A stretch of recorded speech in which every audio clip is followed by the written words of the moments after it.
നമസ്കാരം കൂട്ടുകാരെ, നിങ്ങൾക്ക് എല്ലാവർക്കും കഥ കേൾക്കാൻ ഇഷ്ടമല്ലേ? എന്നാൽ ഞാൻ ഇന്നിവിടെ ഒരു കഥ പറയട്ടെ. ലോക പ്രശസ്തനായ ബ്രസീലിയൻ എഴുത്തുകാരൻ പൗലോ കൊയ്ലോയുടെ എണ്ണ നിറച്ച കരണ്ടി എന്ന കഥയാണ് ഞാൻ ഇവിടെ പങ്കുവയ്ക്കുന്നത്. പണ്ട് ഒരു സ്ഥലത്ത് ഒരു കച്ചവടക്കാരനും അദ്ദേഹത്തിന്റെ മകനും ജീവിച്ചിരുന്നു. ഒരു ദിവസം കച്ചവടക്കാരൻ തന്റെ മകനെ അക്കാലത്തെ പ്രസിദ്ധനായ ഒരു ജ്ഞാനിയുടെ അടുത്തേക്ക് പറഞ്ഞയച്ചു. എന്തിനാണെന്നോ? സന്തോഷത്തിന്റെ രഹസ്യം എന്താണെന്നറിയാൻ.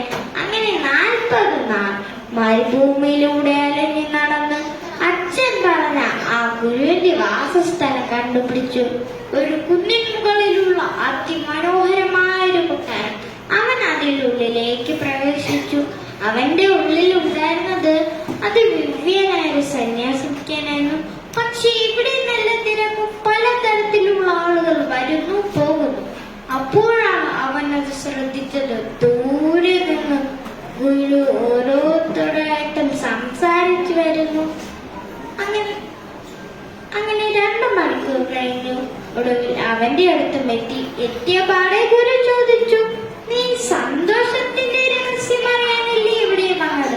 അവൻ അത്ഭുതപ്പെട്ടു പോയി. താൻ വന്നതിന്റെ കാര്യം ഗുരു അറിഞ്ഞിരുന്നു. പക്ഷെ എനിക്കിപ്പോൾ അല്പം തിരക്കുണ്ട്.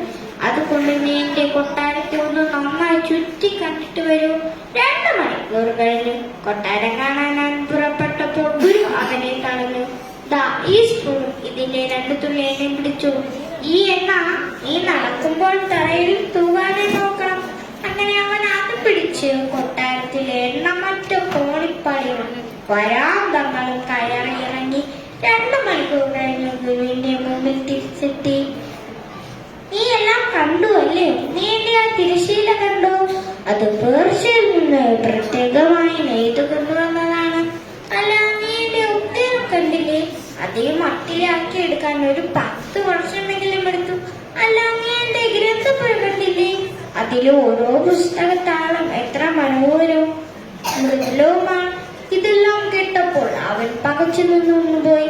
താനൊന്നും കണ്ടിട്ടില്ലല്ലോ. തന്റെ ശ്രദ്ധ മുഴുവനും ഈ സ്പൂണിലെ എണ്ണയിലായിരുന്നല്ലോ.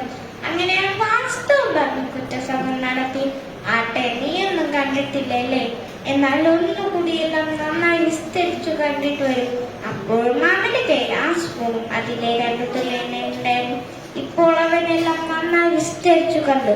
ചുവരുകളിലെ കഥാസൃഷ്ടികൾ മാത്രമല്ല, ഗുരു പറഞ്ഞ തിരശീല, പിന്നെ ഉദ്യാനം, പിന്നെ ഗ്രന്ഥപുര, ഇതെല്ലാം കണ്ട് 2 മണിക്കൂർ കഴിഞ്ഞു ഗുരു എന്റെ മുമ്പിൽ തിരിച്ചെത്തി.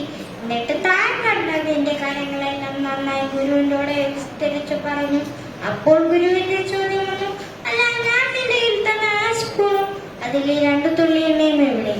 അപ്പോഴാണ് അവനെ ശ്രദ്ധിച്ചത്. തന്റെ കയ്യിലിരിക്കുന്ന ആ സ്പൂണിൽ 2 തുള്ളി എണ്ണയില്ല. അപ്പോൾ ഗുരു പറഞ്ഞു, നീ പഠിച്ചിരിക്കേണ്ട ഒറ്റ പാഠങ്ങളുള്ളൂ.